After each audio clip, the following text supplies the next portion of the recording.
সাগর দত্তের ঘটনা নিয়ে সেই তো একই নিরাপত্তার ঢিলাঢালা ভাবটা এখনো রয়ে গেছে, মানসিকতার পরিবর্তন হয়নি। একজন বিভিন্ন রকম মন্তব্য এখনো করে যাচ্ছেন। কি উদ্দেশ্যে তারা এরকম মানসিকতা নিয়ে চলবেন? আর ডাক্তারদের যে প্রয়োজন কারোর হয় না, জুনিয়র আর সিনিয়র হোক, ডাক্তারদের যে কারোর প্রয়োজন হয় না এমন লোক তো মানে সারা পৃথিবীতে আছে কিনা আমার সন্দেহ আছে যে সারা জীবন ডাক্তারের প্রয়োজন হয়নি। সবাই যেমন ডাক্তারের প্রয়োজন, ডাক্তারও সেরকম পরিষেবা দেওয়ার জন্য হসপিটালে যায়।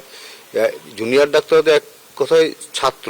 পেশেন্টকে বাঁচিয়ে রাখা ওদের একটা বিশাল, আমার যেটুকু অভিজ্ঞতা থেকে বলতে পারি, পেশেন্টদের ওরা পরিষেবা দেওয়ার জন্য সবসময় ছটফট করে। এই যে আন্দোলন করে, তাও ওদের মনের মধ্যে কিন্তু পেশেন্টকে পরিষেবা দেওয়ার মানসিকতাটা অবশ্যই থাকে। তার প্রমাণ ওরা স্বাস্থ্য ভবনের সামনেও রেখেছে। কি তার সত্ত্বেও যদি তারা এইভাবে বারবার আক্রান্ত হয় এবং তাদের যদি বারবারই মানে সুরক্ষার অভাব হয়, তারা কাজটা ঠিক করে কি করবে? তারা তো ছাত্র, তাদের পড়াশোনাও করতে হয় এবং সঙ্গে পরিষেবা দিতে হয়। নিরাপত্তা বাড়ালে পুলিশ তো কাজই করছে না। আজকে আমার মেয়ে যে সুরক্ষিত থাকতো, যদি পুলিশ ওখানে ডিউটিরত অবস্থায় সে চলে গেছে, তাকে যদি সুরক্ষা দেওয়া হতো তাহলে তো আমি মেয়েকে হারিয়ে ফেলতাম না। ও তো ওখানে ডিউটি করতেই গেছিল, মানুষকে পরিষেবা দিতে গিয়েই তো নিজের প্রাণটা বলি হয়েছে। আজকে 52 দিন পরেও দেখছি সেই অবস্থার কোনো পরিবর্তন হয়নি। আগামীকাল বিকেল 5টা পর্যন্ত সরকারকে সময়সীমা দেওয়া হয়েছে, নইলে আবার বৃহত্তর আন্দোলনে যাবে। কি বলবেন আপনারা কি চাইছেন? ওরা যে দাবিগুলো করছে সব তো সঠিক, তারা তো কোনো ভুল দাবি করছে না।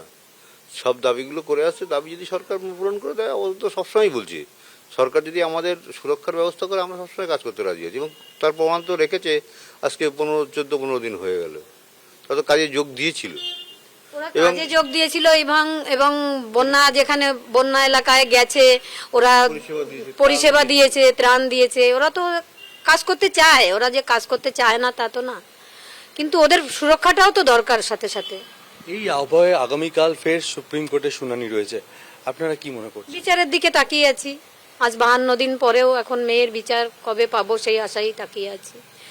আশা করছি সুপ্রিম কোর্ট আমাদের সঠিক গাইডলাইন দেবে, এবং এখন তো সুপ্রিম কোর্ট গাইডলাইনই দিচ্ছে, গাইডলাইন দেবে, এবং আশা করছি সিবিআইয়ের উপর ভরসা আছে, কিছু একটা বিচার পাবোই।